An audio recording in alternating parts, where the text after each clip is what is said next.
Seja bem-vindo ao Seminário de Teologia e Vida Cristã Palavra da Vida. Você está em mais um curso de teologia cuja proposta é fazer alargar o seu conhecimento na área teológica, um curso descomplicado, contextualizado, provocativo, reflexivo e que faça sentido para a nossa vida cotidiana, porque entendemos que não só a construção conceitual da teologia, respeitando as correntes da teologia construída nesses quase 2000 anos, mas isso só não é suficiente. Nós pretendemos que a partir do entendimento bíblico, dos conceitos esclarecidos, nós possamos reproduzir isso em uma espiritualidade no nosso cotidiano e nas relações. Seja bem-vindo a mais uma aula do curso de teologia do Seminário de Teologia Palavra da Vida.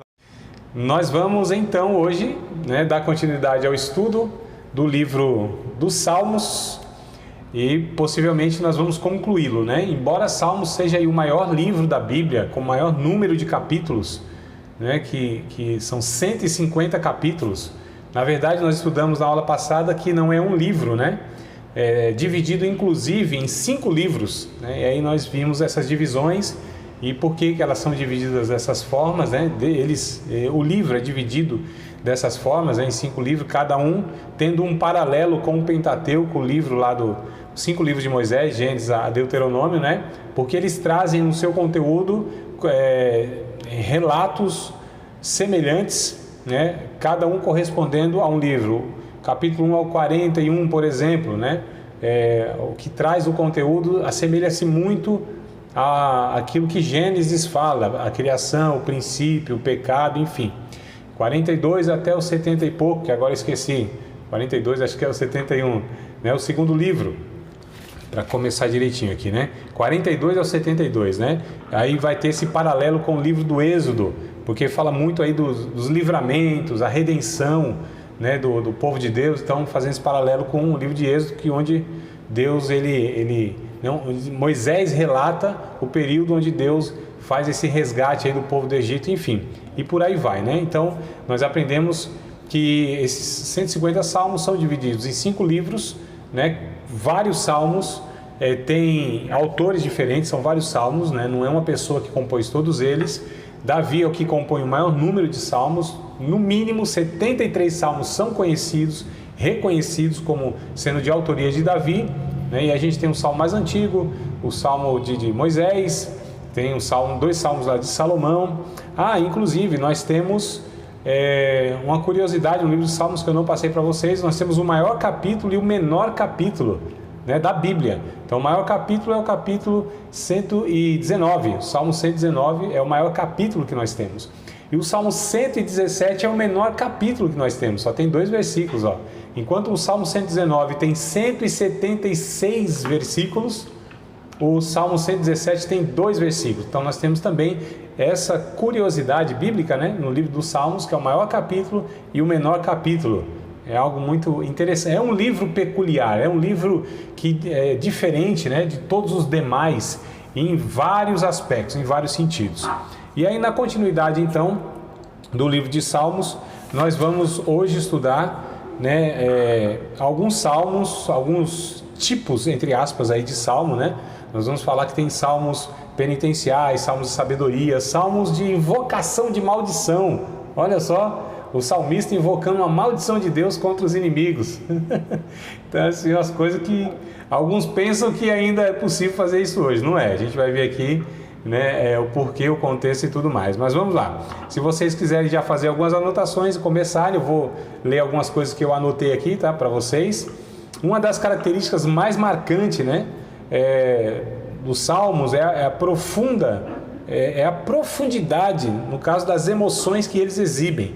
Então, o livro dos Salmos é a expressão muito contundente, muito forte, muito aguda das emoções dos salmistas, São relatos, ou seja de tristeza, ou seja de alegria, ou seja de grande satisfação, ou seja de indignação, enfim. São os autores, eles de fato expressando o que tinha dentro deles, do coração deles, da alma deles, Por isso que esse, inclusive, também tem um gênero literário que a gente chama de poético, Então é uma linguagem poética.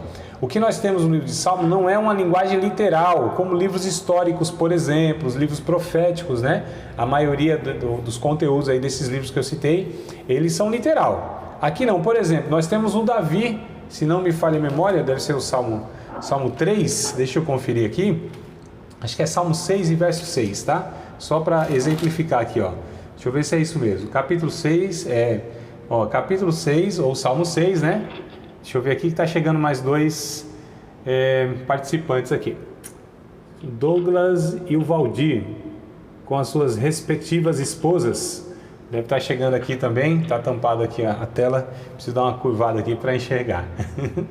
Vamos lá, mais 4 alunos, né? Quando entra 2 vídeos assim, entra 4. Eles vêm de 2 em 2 em cada vídeo. Olha aí, olha. Benção pura. Irmã Tatiana está chegando. Chegou na hora certa, viu, minha amada? Na hora de ler Bíblia. Então, alguns chegam na hora certa, que é no início, e outros chegam na hora certa, que é ler Bíblia. Então, lá, Salmo 6, verso 6, já chega assim, já abrindo a Bíblia. Já pensou você entrar no culto assim, já tem que abrir a Bíblia na hora assim, de sopetão? É aqui, é desse jeito, dessa maneira. Salmo 6 e verso 6, vamos ler aqui. A irmã Samara ali está com o vídeo fechado, mas deve estar ouvindo a gente. Qualquer coisa, só dá um toque aí, tá? Então, Salmo 6, versículo 6, só para exemplificar. Valdir Varão, Valdir das Nações, tá aí também. Vamos lá, Salmo 6, verso 6. Já estou cansado do meu gemido. Toda noite faço nadar a minha cama, molho o meu leito com as minhas lágrimas. Olha que coisa curiosa, né? Então, não há como ser uma linguagem literal, não há como o Davi, né, literalmente viver isso, ou seja, ele chorar tanto no seu quarto, que as lágrimas vão caindo e vai subindo o nível da água assim, ó, e a caminha vai nadando. Isso é só em desenho animado que a gente vê um negócio desse, né? Só vai chorando, vai subindo o nível da água. E aí as coisas vão boiando. Então, percebo que a linguagem, grande parte do livro dos Salmos, né, é essa linguagem que a gente chama de poética. Ela vai para além da literalidade. Porque para expressar, amados, as emoções, né, a alma, de fato, as palavras literais, elas não bastam, elas não são suficientes, tá? Está se falando de emoções, então é algo abstrato, né? Não tem como você, de uma forma concreta, pela literalidade, né, pela escrita literal mesmo, você descrever emoções. É bem interessante, inclusive, tem um termo no Antigo Testamento, eu acredito que em Salmos também deve ter algo semelhante, para falar de emoções, vai falar de uma forma figurada. Por exemplo, o furor da ira do nariz de Deus, né, o das narinas de Deus. Já ouviram uma expressão assim? O furor da sua ira, né? Do seu nariz. É bem interessante que essa expressão, né, de uma maneira poética, vai falar que Deus está virado. E por que fala que o nariz de Deus se acendeu, né? Você já viu uma pessoa com raiva, com muita raiva, ela fica toda vermelha, ou o nariz, né, fica vermelho de raiva? Então, é dessa forma que eles expressavam, né? Eles viam e eles falam assim, as entranhas, elas se moveram, né? Então, ou seja, como que se moveu em espírito, as expressões vão falar sobre as emoções, né? Coisa muito curiosa. A irmã Fátima está ali também, é coisa boa. É a irmã Fátima aí, não é? Se eu não estou enganado? Aí com o Valdir, com a Samara, é? É a irmã Fátima ali que está ali? Eu enxergo mal, mas eu acho que é, não é? Isso, ó, que coisa boa. Bem-vinda, amada. Fica à vontade aí, viu? Coisa boa. Então vamos lá, amados. Só para falar a respeito dessa linguagem poética, tá? Então, uma das características mais marcantes desse livro dos Salmos, né, é a profundidade das emoções que eles exibem. Os Salmos fazem nos lembrar de que, independentemente do que podemos sentir, raiva, dor, gratidão, alegria, nós podemos livremente abrir o nosso coração, ou os nossos corações, para o Senhor, né? Quando compartilhamos nossas emoções mais íntimas com Deus, podemos ter certeza de que Ele ouve e se importa. Olha que coisa interessante. E trabalha dentro dos nossos corações, né? Assim são também as circunstâncias Ele trabalha. Então o livro de Salmos vai nos mostrar isso através de cada salmista. Seja ele expressando a dor, a alegria, como eu disse, a satisfação ou a insatisfação, mas o livro de Salmos nos mostra que a gente pode abrir o nosso coração diante de Deus na oração. A gente pode falar de fato os sentimentos, seja um sentimento negativo, Senhor, eu estou com raiva de fulano. eu tô aqui sentindo, eu tenho um ressentimento com fulano, né? Eu estou sentindo ódio. Essas coisas não são de Deus, a gente sabe. Mas os salmistas vão nos ensinando que a gente pode, diante de Deus, chegar a expressar o nosso coração, né, o que está dentro do nosso coração com sinceridade, porque nesse ato é que o Espírito Santo ele vai trabalhando na nossa vida. Na sinceridade, no desabafo diante de Deus. Irmãos, a gente precisa entender que o nosso relacionamento com Deus, ele, além de ser pessoal, é com uma pessoa, né? É a pessoa de Deus. Lógico que não é uma pessoa qualquer, né? É o Criador, mas não deixa de ser uma pessoa. Deus é uma pessoa. O que é necessário para ser uma pessoa? Ter intelecto, ter emoções e ter vontade. E Deus, a Bíblia mostra que Deus é um ser que tem vontade, que expressa a sua vontade, que tem intelecto, que é inteligente, que tem sabedoria e que também tem sentimentos. Então Deus é uma pessoa. Como sendo uma pessoa e nós uma pessoa, há esse relacionamento, não é com a divindade distante, não é com uma estátua que não tem vida, não, é com o ser, né? Pessoal, é um Deus pessoal. É bem interessante, por exemplo, o Salmo 23, quando Davi diz assim: o Senhor é meu pastor e ele não me faltará. Então, olha o relacionamento aqui do salmista, no caso do Davi, o salmo muito, né, talvez o mais conhecido que existe, é o Salmo 23, é um dos mais, mas a gente percebe Davi aqui com um relacionamento pessoal, embora haja também essas expressões, né, o nosso Deus, o Deus Israel, mas a Bíblia também vai nos mostrar no Salmo, muito mais, que esse relacionamento pessoal entre o salmista e Deus, né, que é o Pai, o Jesus vem nos ensinando, né, o Pai nosso, esse que de fato a gente se dirige a Ele com toda reverência, com todo temor, mas como um amigo também, né? Como um conselheiro, como de fato quem Ele é, né? O nosso Deus, o nosso Senhor, o meu Salvador, o meu pastor. Então, amados, a gente tem um privilégio assim absurdo, individualmente, né? Pessoalmente, de se relacionar com Deus. Às vezes a gente perde essa dimensão quando a gente muitas vezes está na igreja, no coletivo, né? Ou a gente se distrai assim nesse sentido, de que Deus é um ser distante. Não, amados, nós temos o privilégio, olha só, hoje ainda muito mais. Se antes, no Antigo Testamento, havia essa possibilidade de uma forma inclusive mais burocrática, né? Havia as cerimônias, você não podia se aproximar diante de Deus de qualquer forma se você estivesse impuro, né? Teria que ter os rituais lá, aquela coisa toda. Eu estou falando dentro dos parâmetros judaicos, né?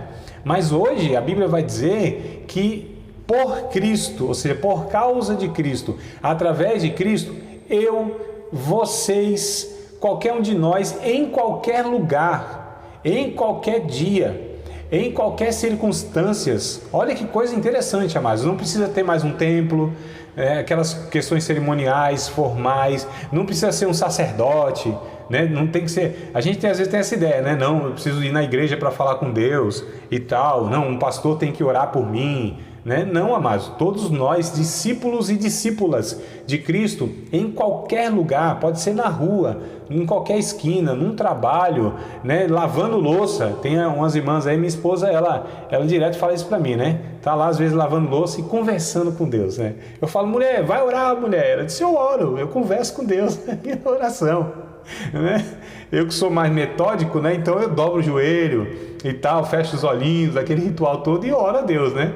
Mas muita gente é assim, quer dizer, já fiz também muitas orações de olho aberto, bem aberto, né? Ainda, inclusive, dependendo de onde eu estava, às vezes até trabalhando no banheiro do trabalho, né? Aproveitava aqueles 5 minutos lá que era autorizado a sair um pouco e ali orava às vezes, na hora do almoço e tal, enfim. A questão é essa, os salmistas nos mostram esse relacionamento pessoal com Deus e essa liberdade que o próprio Deus nos dá para comunicar a Ele, né, expressar, para a gente, não que Ele não saiba, Ele sabe de tudo, mas isso faz muito bem para nós, irmãos, quando a gente abre o nosso coração, quando a gente tem essa relação com Deus e entende que Ele é esse Deus, que nós temos essa liberdade de expressar o nosso coração, ainda que seja, quero frisar aqui, negativo. Ainda que seja: Senhor, eu tô com mágoa de fulano. Seria muito bom se a gente tivesse né, esse contato com Deus, como os salmistas eles nos mostram. Então, esse ponto que eu queria destacar aqui, tá, com vocês a respeito do livro de Salmos, é que esse livro ele vai nos mostrar que a gente pode, a gente deve, né, seja, como eu disse, sentimento bom ou ruim, mas em oração, comunicar com Deus, falar com Deus. Se você não fez isso, não faz isso, nunca fez isso, né? Tente fazer isso, você vai ver que coisa boa, que experiência boa. Falar com Deus, derramando o coração, seja em lágrimas ou seja em alegria, lágrimas de tristeza ou lágrimas de alegria. Como é bom a gente falar com Deus. O Espírito Santo age nas nossas vidas, né? E é uma coisa muito renovadora, né? Algo que renova as nossas vidas. Nesse ambiente da alma rasgada diante de Deus, é que o Espírito Santo nos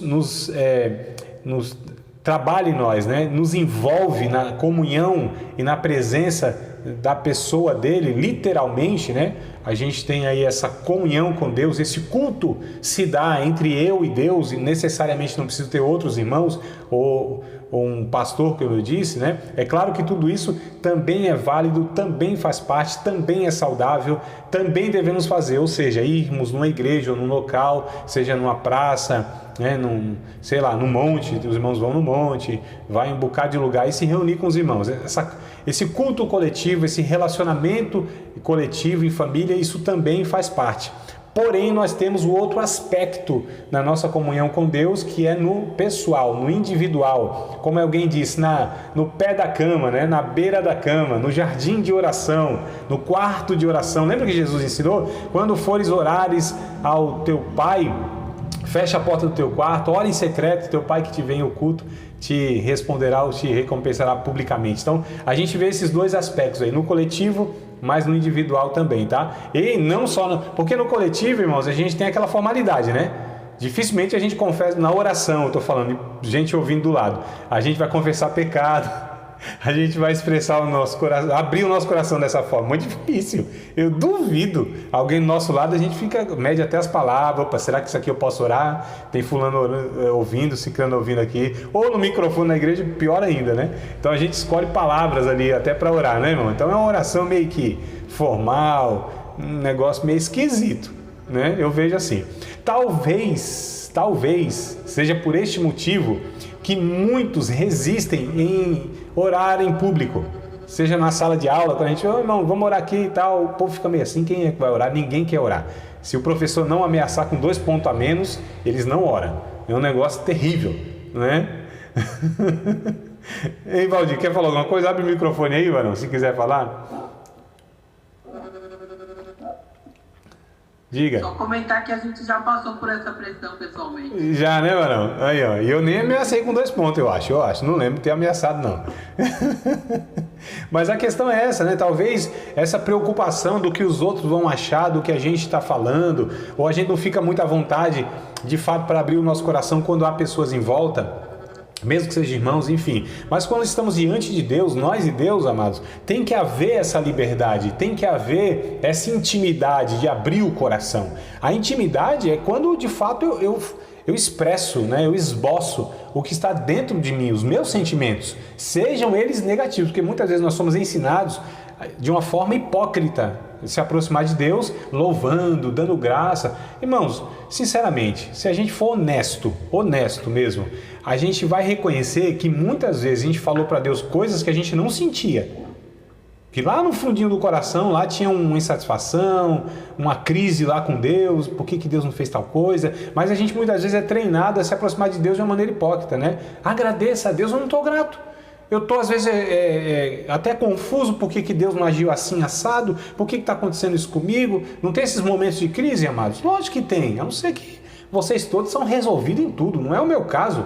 Eu acredito que não seja o caso de um bocado de irmão, né? De irmã, que muitas vezes em momentos de crise na vida, às vezes tem sentimentos que vêm e a gente fica até triste, meio frustrado, meio angustiado, esperando que Deus ia agir de tal forma, não agiu, esperando que Deus ia fazer tal coisa e não fez. E às vezes a gente vai orar de uma forma hipócrita, dizendo para Deus coisa que nosso coração não sente. E é muito bom a gente falar, mesmo porque Deus sabe de todas as coisas, né? Então vamos lá, classificar alguns salmos. Eu peguei alguns salmos aqui só para dar o exemplo, tá? Então, a classificação dos salmos, se vocês quiserem anotar aí, ó, já começa assim, ó, raiva dos outros. Então a gente tem salmo lá que o salmista escreveu porque estava com raiva dos outros. A classificação é essa, raiva dos outros, certo? Vou ler com vocês aqui para vocês verem que não é história minha. Salmo 7, ó, Senhor meu, Deus, em ti confio, salva-me de todos os que me perseguem e livra-me, porque ele não arrebate a minha alma como o leão, despedaçando-a sem que haja quem o livre. Senhor meu Deus, se eu fiz isto, se há perversidade nas minhas mãos, se paguei com o mal aquele que tinha paz comigo, antes livrei ao que oprimia sem causa. Persiga o inimigo a minha alma e alcance-a. Calque aos pés a minha vida sobre a terra, reduz ao pó a minha glória. Levanta-te, Senhor, na tua ira, exalta-te por causa do furor dos meus opressores e desperta por mim para o juízo que ordenaste. Assim te rodeará o ajuntamento de povos por causa deles, pois volta às alturas. O Senhor julgará os povos, julga-me, Senhor, conforme a minha justiça, conforme a integridade que há em mim. Tenha já fim a malícia dos ímpios, mas estabeleça-se o justo, pois tu, ó justo Deus, prova o coração e a mente. O meu escudo está com Deus, que salva os retos de coração. Deus é um juiz justo, um Deus que se ira todos os dias. Se o homem se não se converter, Deus afiará a sua espada, já tem armado o seu arco, está aparelhado. O cara aqui estava furioso, era o Davi. E já para ele preparou armas mortais, ó, e porá em ação as suas setas inflamadas contra os perseguidores.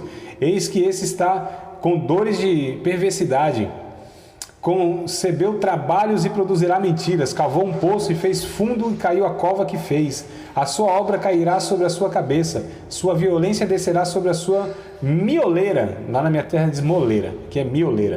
Eu louvarei o Senhor segundo a sua justiça e cantarei louvores ao nome do Senhor Altíssimo. Olha o salmo aqui do Davi, né, pedindo para que Deus possa vingá-lo, para que Deus possa fazer justiça contra o seu inimigo, no sentido mesmo de vingança aqui. Então, raiva contra os outros. O 36 também, não vou ler aqui, tá? Mas vocês anotem aí, depois vocês leem para confirmar. O 7 e o 36. Eu só peguei 2 de cada salmo para dar exemplo, mas tem muitos outros aí. Então, o 7 que eu li agora e o 36. Outro salmo, que é o salmo de culpa pelos pecados. O salmo 32 e o salmo 51. Também são salmos de Davi. Então, culpa pelos pecados é o salmo que a gente separou aqui. E para exemplificar, o 32 e o 51. O 32 é o que Davi... Aliás, esses 2 salmos foi quando Davi peca, né, contra Batseba. Deixa eu só ver aqui. Tá tudo certinho aqui? Tá. Parece que saiu aqui. A irmã saiu e não voltou, né? Então, amados, só para continuar aqui. Olha que coisa interessante. Quando Davi peca lá contra Urias, né? E adultera com a mulher dele, a Batseba, ele escreve esses 2 salmos, tanto o 32 quanto o 51. Esses 2 salmos é a confissão de culpa pelo pecado que Davi comete, então, nesse momento da sua vida, tá? Então, aqui tem o salmo de culpa pelos pecados, ou de confissão, né? Salmo de ansiedade e de medo, Salmo 23 e o 64, também de Davi. O 23, né, como eu falei, muito conhecido, que ele vai falar lá que ainda que eu andasse do vale da sombra da morte, não temeria mal algum e tudo mais. Na verdade, ali ele estava com medo, só que ele estava, né, orando a Deus, escrevendo esse salmo ou cantando esse salmo justamente para combater o medo que ele tinha. Ele estava confessando que confiava em Deus e pediu a Deus, inclusive, que o protegesse, que o guardasse, que o livrasse, né? Então, salmo de ansiedade e de medo. Salmo de desânimo, Salmo 42, irmãos, ó, e o 107, tá? Mas o 42 aqui, eu acho que vale a pena a gente ler aqui. São só 11 versículos, dá para eu ler aqui. Então, se vocês quiserem anotar, Salmo de desânimo, que é o Salmo 42 e o 107. Como o cervo brama pelas correntes das águas, assim suspira minha alma por ti, ó Deus. A minha alma tem sede de Deus, do Deus vivo. Quando entrarei e me apresentarei ante a face de Deus? As minhas lágrimas servem-me de mantimento, de dia e de noite, porquanto me dizem constantemente, onde está o teu Deus? Quando me lembro disso dentro de mim, derrama minha alma, pois eu havia ido com a multidão, fui com eles à casa de Deus, com voz de alegria e louvor, com a multidão que festejava. Porque está abatida, ó minha alma, porque te perturbas dentro de mim? Espere em Deus, pois ainda eu o louvarei na salvação da sua presença. Ó meu Deus, dentro de mim a minha alma está abatida. Portanto, lembro-me de ti desde a terra do Jordão e desde o Hermon, desde do pequeno monte. Um abismo chama outro abismo, um ruído das tuas cadatupas, né, que é grande queda de água. Todas as tuas ondas e vagas têm passado sobre mim. Contudo, o Senhor mandará de dia a sua misericórdia, de noite a sua canção estará comigo. A oração ao Deus da minha vida. Direi a Deus, a minha rocha, porque te esqueceste de mim? Porque ando angustiado por causa da opressão do inimigo? Com ferida mortal em meus ossos, me afrontam os meus adversários, quando todo dia me dizem, onde está o teu Deus? Porque está abatido a minha alma, porque te perturbas dentro de mim? Espere em Deus, pois ainda o louvarei, Ele é a salvação da minha face e o meu Deus. Olha aqui, então aqui o salmista, né? Deixa eu ver se é o Davi aqui também. Não, aqui são entre os filhos de Corá, né? Aquela família que eu falei lá de levitas. Então aqui também o salmista está desanimado, amados. Olha só, ele está falando para ele, Senhor, eu estou desanimado, minha alma está abatida, eu estou triste, já fui à casa de Deus, já louvei, já adorei com a multidão, mas agora estou triste, estou abatido, estou fraco.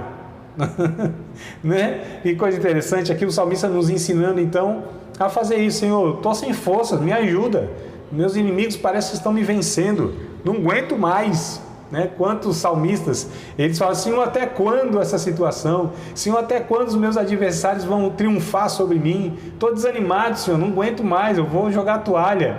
Então a gente percebe aqui que o salmo também de desânimo, né? Já fez uma oração de desânimo para Deus, assim, desanimado já? Eu já fiz um bocado, um monte. Alegria, alegria. Falou de desânimo, vamos falar da alegria, né? 33 e o 98, tá? Então, se vocês quiserem anotar aí para depois ler, né? Mas leiam mesmo, só para vocês perceberem que de fato tem essas classificações, né? O 33 e o 98 são salmos de alegria. Então aqui, ó, regozijai-vos no Senhor, vós justos, pois os retos convém o louvor. Louvai ao Senhor com harpa, cantai ele com saltério de 10 cordas, cantai um cântico novo, tocai bem com júbilo, porque a palavra do Senhor é reta e todas as suas obras são fiéis. Ele ama a justiça e o juízo, a terra está cheia da bondade do Senhor, e tal, ele vai falando, louvai-o com grande alegria. Então também a gente se aproxima diante de Deus com grande alegria, cantando, louvando, adorando, né? Orando dessa forma, com júbilo. Então a gente tem um salmo de alegria.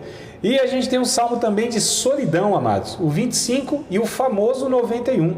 Né? Então se a gente for para o 25, estou em 33, está mais perto do que do 91. Então o 25 aqui a gente vê esse salmo de solidão, onde o salmista, ele ora a Deus, né? Com essa sensação de que Deus está longe dele, de que ele está sozinho, que ele está solitário. Olha que coisa interessante. Aí o 91, aquele tão conhecido, né? Aquele que habita no esconderijo do Altíssimo, a sombra do Onipotente, descansará e tal. Mas essa sensação do que o salmista tem de abandono, de solidão, de que ele está sozinho no mundo.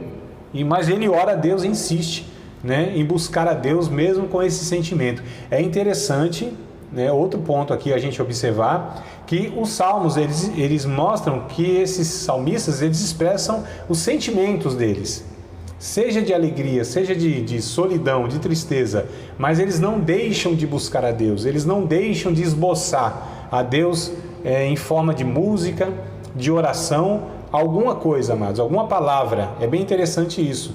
Então assim, até fraco, desanimados, desacreditados, tristes, angustiados, com rancor, com ressentimento, bravos com Deus e com meio mundo, eles não deixam de se relacionarem com Deus. É bem interessante a gente observar esse aspecto aqui, tá? Isso eu acho muito importante, né? Então mesmo lá, parece que Deus não está me vendo, mas eu continuo falando com Ele. Parece que Ele não me responde, mas eu estou aqui insistindo. Parece que Ele não me ouve, mas eu estou falando. É mais ou menos assim, né, irmão? Então, no fundo, a gente sabe que, lógico, que Deus está ali. Deus, mas a sensação às vezes não é essa, né? A cabeça sabe, o coração não sente. Quantas vezes, irmãos, a gente que é pentecostal, a gente valoriza muito o sentir, a sensação, a presença, né? Nós que somos pentecostais, eu acho que eu estou falando com todos aqui, pelo menos que estão ao vivo, né? Nós somos de igreja pentecostal, ou nós somos pentecostais, então a gente experimenta muito as sensações, a presença, né, de Deus, assim, de uma forma muito real.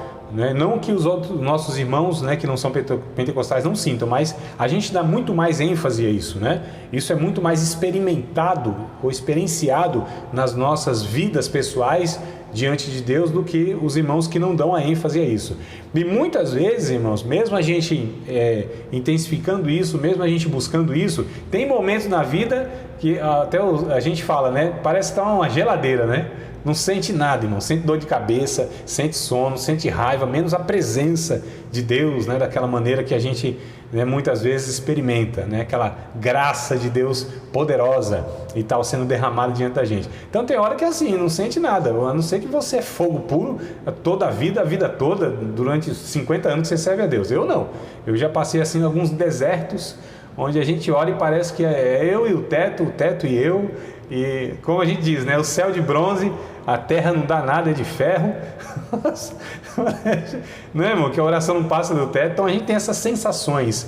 Mas aí que entra a fé, né? A nossa fé bíblica, a nossa fé como a Bíblia ensina, que mesmo eu não sentindo, eu tenho a convicção de que Deus, Ele não me abandonou, de que as minhas orações, elas estão sendo direcionadas a Deus e chegam lá, mesmo quando eu não me sinto.